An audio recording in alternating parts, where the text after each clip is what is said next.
howdy there, Internet people. It's Belle again, and welcome to the Roads with Belle. Today is the Roads to Trump's nominees.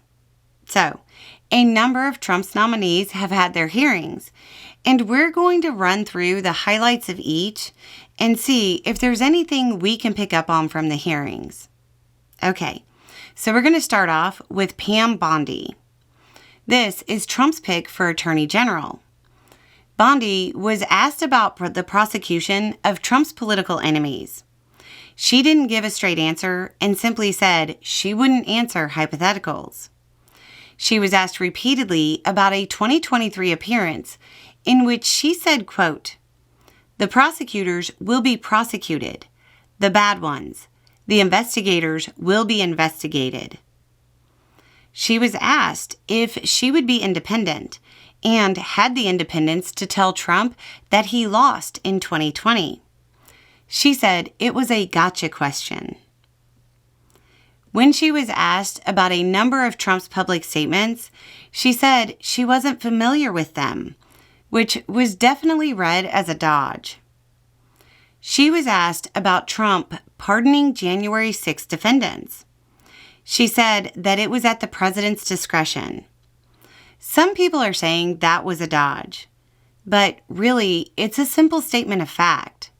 The president has absolute control over pardons. One notable undercurrent was concern about the appointment of Kash Patel. Despite the non-answers and general displeasure, the vote count math on her suggests she's all but confirmed. Russell Vought. He's the pick for Director of the Office of Management and Budget. He's also the architect of Project 2025. This office is normally largely ignored, but is going to be critical given some of Trump's statements about withholding funding. Vought was asked directly by Senator Blumenthal if he believed the Impoundment Control Act is constitutional. Vought said, quote, "No, I don't believe it's constitutional. The president ran on that view. That's his view." The Supreme Court has found the act constitutional in Train v. New York. He was asked if he had read the decision and whether he planned on just defying the courts and taking the law into his own hands. Vought said that he would put it through a policy process, which led Senator Blumenthal to say, quote, "I am astonished and aghast that someone in this responsible a position would in effect say the president is above the law and that the United States Supreme Court is entitled to their opinion, but mine should supersede it. It's just baffling that we are in this unprecedented moment in the history of this country." It was very surprising that there was such an open statement saying that Congress doesn't matter when it comes to appropriating money. This nominee basically said Trump had the power to override all of Congress when it comes to the budget. That's traditionally a power that Congress guards fiercely. Pete Hegseth. His hearing was perhaps the most intense, with a lot of exchanges that were noteworthy. But for the most part, Hegseth dodged the questions. He dismissed allegations against him out of hand, and honestly answered questions as if he believed the hearings were just a formality, and that Republican senators will waive their constitutional obligation to provide advice and consent. And he may be right. Hegseth, at one point, confirmed that he promised Republicans he would give up drinking if he was given the position of Secretary of Defense. While there were numerous scandalous moments covering the list of alleged behavior, from excessive drinking to moments in the club, the most eyebrow-raising moment to me was when he was asked, quote, "In 2020, Then President Trump directed former Secretary of Defense Mark Esper to shoot protesters in the legs in downtown D.C., an order Esper refused to comply with. Would you carry out such an order from President Trump? Heth did not answer.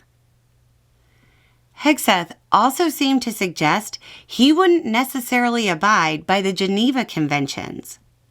He was asked, quote, "We have laws on the books from the Geneva Conventions into the Uniform Code of Military Justice. And then underneath that, you have layers in which standard or temporary rules of engagement are put into place." After a bit of prodding, Heth said, quote, "We don't need burdensome rules of engagement that make it impossible for us to win these wars." This is one of those nominees that the Senate may end up taking a second look at. They will be on the hook if Heth falters. Marco Rubio. The potential Secretary of State's hearing was honestly the most sane. It's worth remembering that Rubio is on friendly terms with many in the Senate from his time there. He also stands out because his income is relatively small compared to most of the other nominees. His disclosure put him at making around $250,000. He is asked about Trump's desire to take over the Panama Canal. He expressed concerns about Chinese control, which are largely unfounded, but he expressed a desire to handle things cooperatively. He didn't exactly disavow Trump's statements, but made it clear he believed that concerns could be resolved without military action, which, is a plus. He gave a surprisingly nuanced take on the situation in Syria, in which he quietly endorsed the Biden foreign policy approach of engaging with the new leadership, and he simultaneously took the opportunity to warn Turkey against moving against the Kurds. There was a pretty uncomfortable moment when Rubio was asked about Trump's financial dealings overseas and his potential conflicts of interest. Rubio dodged and basically said he didn't know much about Trump's business interests.